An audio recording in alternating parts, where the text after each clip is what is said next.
Hello guys, welcome back a new video. Guys कैसे हो आप सब? आई होप कि आप सब ठीक होंगे। तो गाइस आज के इस वीडियो में हम बात करने वाले हैं फार्माकोलॉजी, जो कि फिफ्थ सेम के सब्जेक्ट है। उसमें जो हमारी यूनिट 1 है उसमें हम एंटी एंजाइनल ड्रग्स के बारे में बात करेंगे।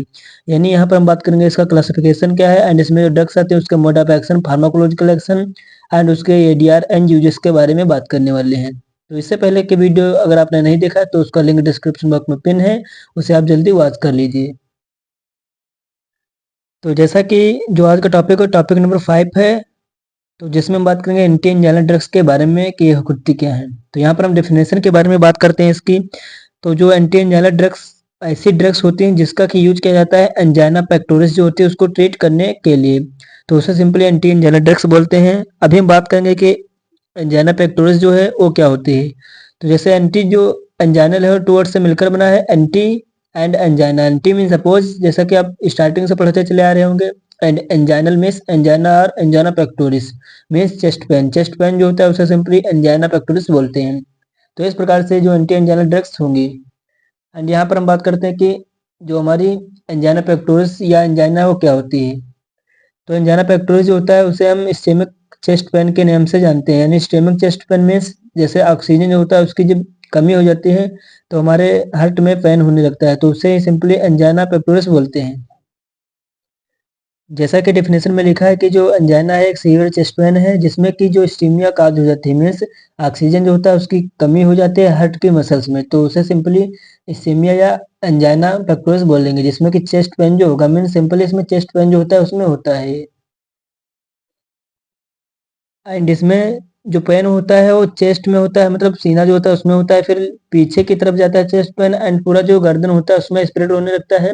इस प्रकार से जो हमारे बैक एंड आर्म्स जो होते हैं उसमें पूरी तरह पेन स्टार्ट हो जाता है। तो ये इसका एंजाइना पेक्टोरिस के कुछ सिम्टम्स होंगे। एंड इसमें जो पेन होगा ऐसा लगेगा कि इसमें बहुत ज़्यादा प्रेशर हो रहा है, स्क्वेचिंग हो रही है चेस्ट में, जैसा कि आपको फील होगा एंजाइना जब आपको हुक्काज होगी तब ये फील होगा। तो ये कुछ प्रकार से इस प्रकार से होगी एंजाइना पेक्टोरिस या एंजाइना जो होगी। तो अब हम बात करते हैं इसके काजेज के बारे में कि ये जो काज होती है वो कैसे काज होती है एंजाइना पेक्टोरिस। तो इसमें सिंपली जो हमारी हार्ट के मसल्स होते हैं जो कि मायोकार्डियम मसल होती है, यानी मिडिल मसल जो होती है हार्ट की, वो जब ऑक्सीजन इनफ मात्रा में नहीं पाती है तो उससे जो एंजाइना होती है वो काज हो जाती है। जैसा कि डेफिनेशन में लिखा होगा आप देख सकते हैं। एंड जिसमें यही होता है कि जो ऑक्सीजन होती है उसकी सप्लाई कम हो जाती है, या कि जो ऑक्सीजन की डिमांड होती है वो बढ़ जाती है हार्ट में। हार्ट मसल्स जो होती हैं वहाँ पर ऑक्सीजन की डिमांड बढ़ जाती है, या फिर ऑक्सीजन जो होती है उसकी कमी हो जाती है, जैसे कि डिक्रीज ऑक्सीजन सप्लाई, या फिर ऑक्सीजन जो होती है उसकी डिमांड जो होती है वो इंक्रीज हो जाती है। तो इसके काज होंगे एंजाइना के। एंड यहाँ पर जो एंजाइना पेक्टोरिस होती है वो मेनली 3 टाइप्स में होती है, जैसे कि स्टेबल एंजाइना हो गई, वेरिएंट एंजाइना हो गई एंड अनस्टेबल एंजाइना हो गई। तो यहाँ पर जो स्टेबल एंजाइना होती है उसे क्लासिकल एंजाइना के नाम से जानते हैं, जिसमें एक बहुत ही ज़्यादा मतलब प्रेडिक्टल टाइप के एंजाइना पेक्टोरिस होती है जो कि एक्सरसाइज या इमोशन या वर्कलोड जब बढ़ जाता है तो उसके थ्रू काज होती है। एंड यहाँ पर जो हमारी हार्ट के जो वेन होती है, आर्टरी होती है, उस पर जब प्लेग का फॉर्मेशन हो जाता है तो वहाँ पर इसमें ब्लॉकेज हो जाता है, जिससे कि जो ऑक्सीजन होती है उसकी सप्लाई हार्ट तक पहुँच नहीं पाती प्रॉपर, जिससे कि चेस्ट पेन जो होता है वो स्टार्ट हो जाता है। तो यहाँ पर इस प्रकार से स्टेबल एंजाइना हो जाएगी। एंड वेरिएंट एंजाइना में क्या होता है, जो हमारी ब्लड वेसल्स हैं जो कि हार्ट से लंग्स तक ब्लड पहुंचाते हैं, लंग्स से हार्ट तक वापस जो ब्लड लाते हैं, वो जो होती है उसमें स्पास मतलब वो कंस्ट्रिक्ट हो जाती हैं, जिसके कारण ऑक्सीजन की सप्लाई एंड ब्लड की सप्लाई जो होती है बहुत कम होती है, जिसके थ्रू वहां पर पेन स्टार्ट हो जाता है। तो वेरिएंट एंजाइना होगी। एंड अनस्टेबल एंजाइना में कि जो मतलब हमारी कोरोनरी आर्टरी या वेन होते हैं वो इस कंस्ट्रिक्ट हो जाती हैं, मतलब उनका साइज जो होता है वो स्मॉल हो जाता है, जिससे कि ऑक्सीजन वो प्रॉपर मात्रा में हार्ट तक नहीं पहुंचा पाती हैं, जिससे कि पेन काज होने लगता है। तो अगर आप लोगों को इनके डिटेल में नोट्स है तो उसका लिंक डिस्क्रिप्शन बॉक्स में पिन है, आप मेरे ऐप से जाकर वहां से नोट्स को डाउनलोड कर सकते हैं, आपको यहाँ पर प्रॉपर नोट्स मिल जाएंगे। जैसा कि देख रहे हैं आप लोग यहाँ पर इस प्रकार से इसकी डिफिनेशन होगी जो हमारी स्टेबल एंजाइना होगी। जैसा मैंने बताया यहाँ पर प्लेग जो होती है उसका फॉर्मेशन हो जाता है, जिससे कि जो ब्लड की सप्लाई कम हो जाती है, ऑक्सीजन जो होती है उसकी सप्लाई कम हो जाती है, और हार्ट के मसल जो होती है वहाँ पर डिमांड ऑक्सीजन की बढ़ जाती है। और वेरिएंट एंजाइना में जैसा कि बताया जो हमारा वेसल स्पास मतलब वेसल जो होती है उसमें स्पास मतलब उनका साइज जो होता है वो स्मॉल हो जाता है, जिससे कि फ्लो जो होता है ऑक्सीजन का ब्लड का वो कम हो जाता है। जैसा कि आप यहाँ पर देख रहे होंगे, ये जैसे जूम किया मैंने यहाँ पर, तो इस प्रकार से हमारे ब्लड वेसल्स हैं एंड उसके साइज में जब स्पास्म हो जाता है तो यहाँ पर जो हमारी वेरिएंट एंजाइना कॉज हो जाती है। एंड अनस्टेबल अंजाना जो है इसमें मतलब एक्यूट कोरोनरी सिंड्रोम, मतलब कोरोनरी आर्टरीज जो होती हैं उसमें आर्थरोस्क्लेरोसिस यानी प्लेग का फॉर्मेशन होने लगता है, जिससे कि ऑक्सीजन जो होती है उसकी डिमांड जो हार्ट को होती है प्रॉपर नहीं पूरी कर पाती है, जिससे कि अनस्टेबल अंजाना कॉज हो जाती है। तो इस प्रकार से अंजाना हो गया एंड इसके टाइप हो गए। तो अब हम बात करते हैं एंटी एंजाइनल ड्रग्स जो होती हैं उनके क्लासिफिकेशन के बारे में। यहाँ पर जो एंटी एंजाइनल ड्रग्स होती हैं वो मेनली 5 क्लासेस में डिवाइडेड रहते हैं, जैसे कि नाइट्रेट्स हो गए, बीटा ब्लॉकर्स हो गए, कैल्शियम चैनल ब्लॉकर्स हो गए एंड पोटेशियम चैनल ओपनर हो गए and other anti anginal drugs होंगी। तो इस प्रकार से 5 क्लासेस में डिवाइडेड रहती है जो एंटी एंजाइनल ड्रग्स होती हैं।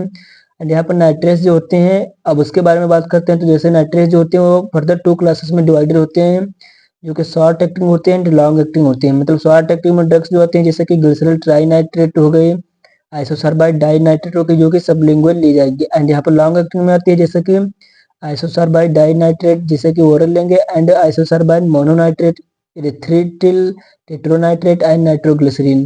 तो यहाँ पर ये जो लॉन्ग एक्टिंग शॉर्ट एक्टिंग की नाइट्रेट्स क्लास की ड्रग्स हो जाएंगी। एंड बीटा ब्लॉकर्स में ड्रग्स आती है जैसे कि प्रोप्रानोलोल हो गया, मेटोप्रालोल हो गया एंड एटिनोलोल हो गया, ये बीटा ब्लॉकर्स के ड्रग्स हो जाएंगे। एंड कैल्शियम चैनल ब्लॉकर में जैसे कि बीरापेमिल हो गया, डिल्सियाजिम हो गया एंड एम्लोडिपिन हो गया, तो ये कैल्शियम चैनल ब्लॉकर्स हो जाएंगी। में से कैल्शियम चैनल जो होगा उसको ब्लॉक करेंगे। एंड पोटेशियम चैनल ओपनर में जैसे कि निकोरेंडिल ड्रग हो गई हमारी आ जाएगी। And other anti anginal drugs में जैसे कि ट्राइमेटाजिडिन हो गया, रुनेलोजिन हो गया एंड इवाब्रेडिन हो गया एंड डाइपाइरिडोल हो गया। तो इस प्रकार से जो एंटी एंजाइनल क्लास की ड्रग्स ये हो जाएंगी। एंड यहाँ पर हम जो मोस्ट इंपॉर्टेंट क्लास है उसके मोड ऑफ एक्शन के बारे में बात करेंगे, जैसे कि नाइट्रेट्स होगी एंड कैल्शियम चैनल ब्लॉकर्स हो गई, यानी ये बहुत ही ज्यादा इंपॉर्टेंट है, तो इसी के बारे में हम टॉपिक स्पेशली बात करेंगे।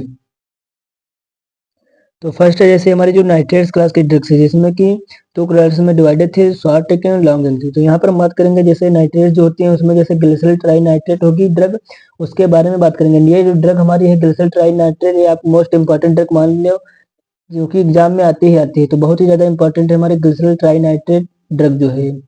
तो इसे हम ऑर्गेनिक नाइट्रेट्स के नाम से भी जानते हैं। ये जो ड्रग्स होती हैं वो एक्ट करते हैं बेसोडाइलेटर की तरह एक्ट करती हैं जो नाइट्रेट्स होती हैं। अब हम इसके मैकेनिज्म ऑफ एक्शन के बारे में बात करेंगे, जैसा कि आप देख रहे होंगे। तो यहाँ पर मैकेनिज्म में जैसे नाइट्रेट्स जो होगी वो एंजाइम ग्लूटाथियोन ट्रांसफेरेज की प्रेजेंस में नाइट्रिक ऑक्साइड में कन्वर्ट होगी, तो यहाँ पर एक्टिवेट्स होंगी एंड एक्टिवेट्स बनने के बाद ये ग्वानिडिल साइक्लेज में कन्वर्ट हो जाएंगी, जिससे कि जो ग्वानिडिल साइक्लेज होगा एंजाइम के प्रेजेंट में जीटीपी जो होगा इंक्रीज हो जाएगी। यहाँ पर जब जीटीपी इंक्रीज हो जाएगा तो सीजीएमपी जो होगी, यहाँ पर सीजीएमपी साइक्लिक ग्वानिडिल मोनोफॉस्फेट जो होगा वो भी इंक्रीज हो जाएगा। जब ये इंक्रीज होगा तो यहाँ पर नेक्स्ट जो प्रोसेस होगी 2 स्टेप में फर्दर डिवाइडेड हो जाएगी। जैसे फर्स्ट सिस्टम में क्या होगा, जैसे सीजीएमपी जब इंक्रीज हुई थी यहाँ पर तो deep phosphorylation of protein kinase, जो डीप फास्फोराइलेशन होगा प्रोटीन काइनेज का, जिससे कि एक्टिवेशन जो होगा मायोसिन का वो स्टॉप हो जाएगा। जब स्टॉप हो जाएगा एक्टिवेशन मायोसिन का तो जो उसका एक्शन था उसके साथ इंटरेक्ट नहीं कर पाएगा, जिसके थ्रू रिलैक्सेशन या वेसोडाइलेशन जो होगा वो काज हो जाएगा। जब वेसोडाइलेशन काज हो जाएगा तो प्रॉपर मात्रा में ऑक्सीजन एंड ब्लड जो होगा वो हार्ट तक पहुंच पाएगा। एंड नेक्स्ट जैसे सेकंड स्टेप जैसे कि सीजीएमपी जब इंक्रीज हुई थी तो यहाँ पर जो कैल्शियम जो आयन होगा उसकी एंट्री जो होगी रिड्यूस हो जाएगी, जिसके थ्रू रिलैक्सेशन काज करेगा, मीन्स वेसोडाइलेशन काज करेगा। तो वेसोडाइलेशन जब काज होगा तो प्रॉपर अमाउंट में जो ब्लड होगा वो हार्ट तक पहुंच पाएगा। तो इस प्रकार से सिंपल से इसकी मैकेनिज्म थी, जैसा कि यहाँ पर आपने देखा भी। नेक्स्ट जैसे कि इसके इफेक्ट के बारे में बात करते हैं, तो इसका इफेक्ट जैसे कि होता है इंक्रीज करते हैं रिलैक्सेशन यानी वेसोडाइलेशन करता है एंड जो कंट्रैक्शन हो रहा था उसको डिक्रीज करता है, मतलब वेसल्स जो कॉन्ट्रैक्ट हो रही थी उसको कम कर देगा। एंड ये डिक्रीज करता है प्रीलोड एंड आफ्टर लोड जो हार्ट पे होता है उसको भी डिक्रीज करता है। तो इस प्रकार से इसके इफेक्ट हो जाएंगे।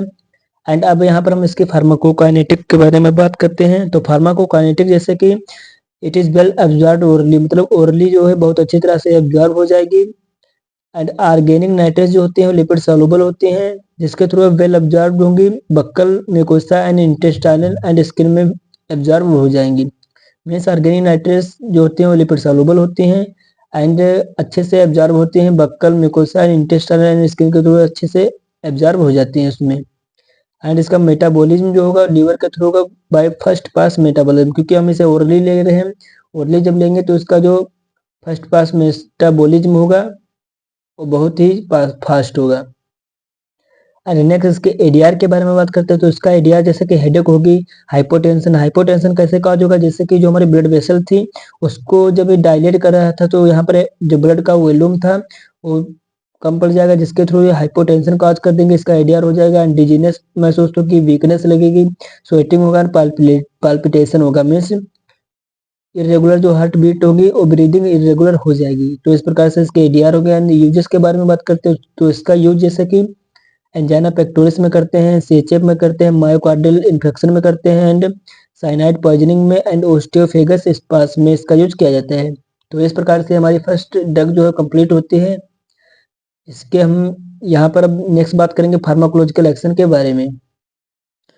फार्माकोलॉजिकल एक्शन जैसे इसका टू टाइप्स होगा, रिडक्शन एंड पीरियड। मतलब पीरियड जो होगा उसको रिडक्स करेगा, मीन्स जो हार्ट था उसमें जो वेन्स होते हैं उसको डायलेट करेगा। जब वेन्स जो होंगे उनको डायलेट करेगा तो उसकी कैपेसिटी जो होगी वो बढ़ जाएगी, जिसके थ्रू जो वेसल्स होगी जो कि ब्लड जो होगी हार्ट तक पहुंचा रही थी वो मतलब डायलेट हो जाएंगे। जब डायलेट होंगे तो उस पर वर्क जो होगा वो कम पड़ जाएगा। तो मतलब वही इसमें है कि पीरियड जो होगा उसका रिडक्शन हो जाएगा, जिसके थ्रू जो ब्लड होगा हार्ट तक पहुंचाना जो कम हो जाता है। जब कम हो जाता है तो रिड्यूस करेगा प्रीलोड को एंड यहाँ पर जो मायोकार्डियल वर्कलोड होगा वो भी कम हो जाएगा। तो ये हो जाएगा मतलब इसका फर्स्ट फार्माकोलॉजिकल एक्शन जैसे प्रीलोड में रिडक्शन होगा।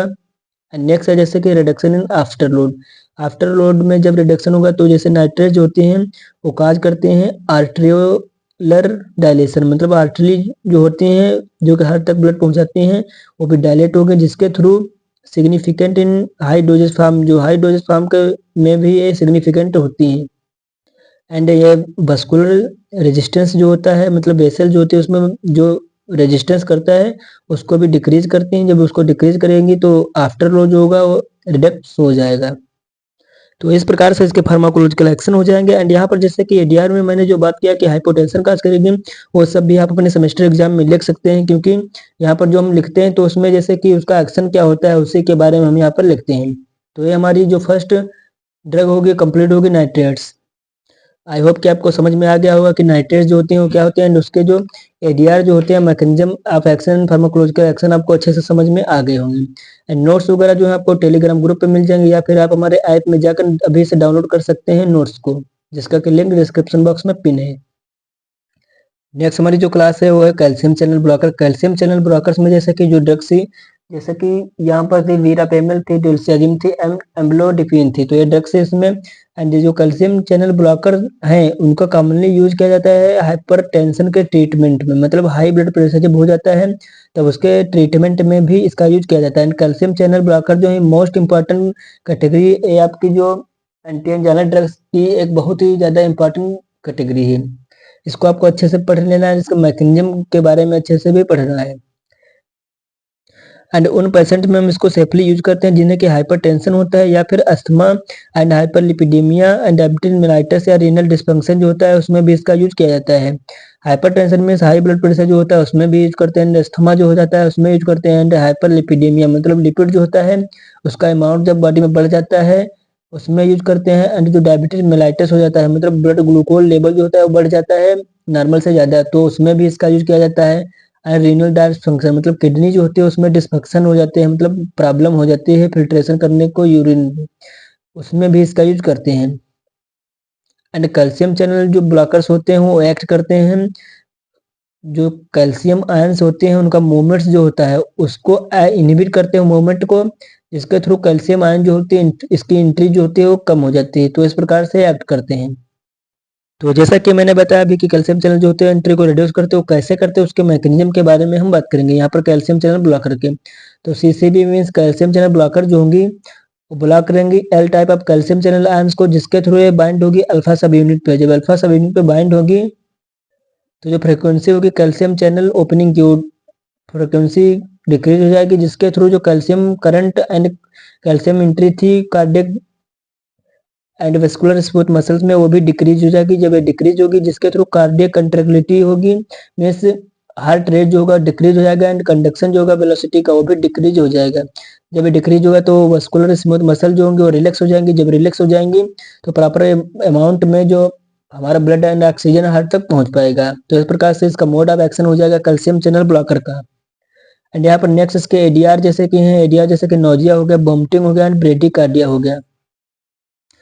नोजिया वोमिटिंग तो आप स्टार्टिंग से पढ़ते आ रहे हैं। एंड यहाँ पर जो ब्रेडिकार्डिया मीन्स डिक्रीज हो जाती है हार्ट रेट, तो वो भी कॉज हो सकती है, इसमें इसके एडीआर है। एंड फार्माकोकाइनेटिक जैसे कि कैल्शियम चैनल ब्लॉकर जो होते हैं ऑब्जर्व होते हैं orally by first pass metabolism, मतलब ओरली अच्छे से ऑब्जर्व हो जाते हैं, फर्स्ट पार्ट मेटाबॉलिज्म में शो करते हैं। एंड मेटाबोलाइज होते हैं लीवर के थ्रू, जिसके थ्रू ये किडनी से एक्सक्रीट हो जाते हैं। एंड इनका ऑनसेट जो एक्शन होता है 30 to 60 मिनट होता है, लेकिन जब हम इसे आईवी देंगे तो इसका क्विक रिस्पांस देखने को मिलेगा। तो इस प्रकार से इसकी फार्माकोकाइनेटिक होगी। एंड इसके यूजेज जैसे कि होंगे, जो इसका यूज किया जाता है जैसे कि हाइपरटेंशन जब हो जाता है उसमें यूज किया जाता है, मतलब हाई ब्लड प्रेशर जो हो जाता है उसमें इसको यूज किया जाता है कैल्शियम चैनल ब्लॉकर को। एंड मायोकार्डियल इन्फेक्शन जो होता है उसमें भी इसका यूज किया जाता है। एंड जो रिडक्शन हो जाता है ब्लड प्रेशर में ड्यूरिंग सर्जरी, सर्जरी के थ्रू जो ब्लड प्रेशर उसमें कमी जब हो जाती है तो उसको भी कंट्रोल करने के लिए इसका यूज किया जाता है। तो आई होप कि आपको जो एंटी एंजाइना ड्रग्स एंड इसके मोड ऑफ एक्शन है इसका क्लासिफिकेशन समझ में आया होगा। अगर वीडियो अच्छा लगा हो तो वीडियो को लाइक कीजिए एंड चैनल को सब्सक्राइब कीजिए। Thank you friends.